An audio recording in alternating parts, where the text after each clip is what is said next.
In the silent world beneath the ocean, where light never reaches and pressure can crush steel, even a small mistake can turn into a life-ending disaster.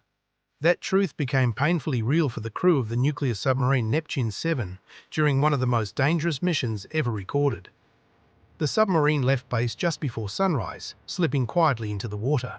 Its mission was simple: on paper, patrol the deep ocean and monitor unusual foreign activity. Inside, the crew moved through narrow hallways, checking gauges and screens. The atmosphere was calm, steady, and routine. Captain Arlen Drake walked through the command center, reviewing reports and greeting his officers. He trusted his team. They had trained for years to handle anything below the surface. Hours passed as Neptune-7 descended deeper into the ocean. Sunlight faded. The color blue turned to black. Outside the hull, the water grew colder, heavier, and silent. The submarine glided forward smoothly, engines humming softly. Everything seemed normal until a sudden vibration ran through the floor.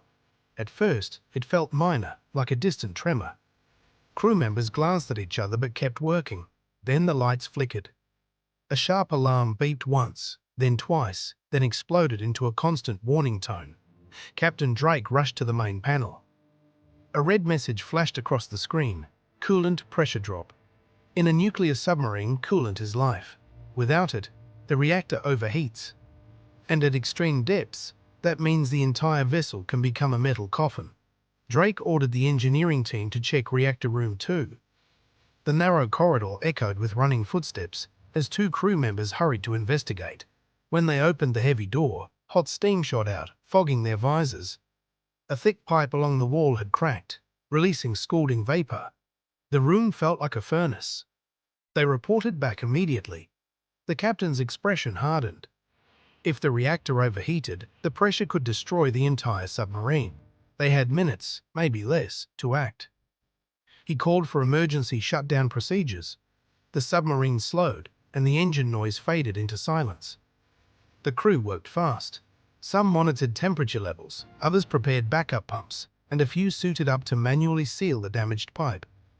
The submarine tilted slightly, making every movement harder in the cramped spaces. Meanwhile, outside the submarine, the deep ocean pressed harder against the hull. Strange groaning sounds filled the corridors as the pressure increased. The crew tried to stay calm, but everyone felt the weight of the sea crushing from all sides. The team reached the damaged pipe and began repairs. The heat burned through their suits, but they kept going. Sweat dripped down their faces as they used clamps to seal the leak. Suddenly, another pipe nearby made a loud cracking sound. The room shook. One crew member stumbled back as sparks jumped from an electrical panel. The heat grew unbearable. Captain Drake realized the damage was worse than expected. He ordered the crew to evacuate the reactor room while engineers attempted remote controls from the main panel.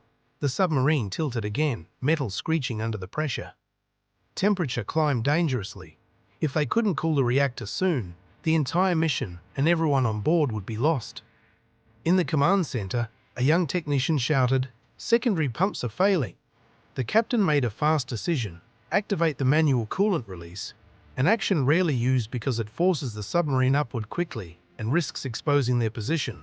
But they had no choice. With a deep breath, Drake yelled, "Do it!" A loud thud vibrated through the submarine as the valves opened. Cold water rushed into the system, cooling the reactor but causing the vessel to rise sharply. The crew grabbed onto rails and handles as the submarine tilted upward. Alarms continued to blare. Pressure shifted violently. A toolbox slid across the floor. Papers blew off desks. The submarine shook as if it were being grabbed by a giant unseen hand. For several minutes, the crew fought to stabilize the vessel. Some shut off failing systems, others secured loose equipment, and engineers monitored reactor temperature inch by inch. Sweat, fear, and determination filled the room. Then, slowly, the alarms began to stop.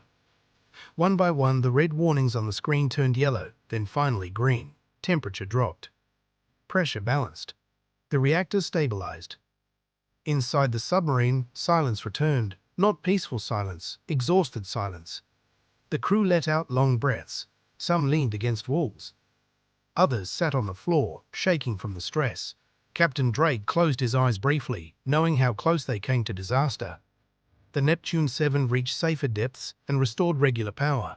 Communications returned. The captain reported the incident to command, requesting assistance. But most importantly, he thanked his crew. Their quick actions saved hundreds of lives and prevented a nuclear disaster at sea.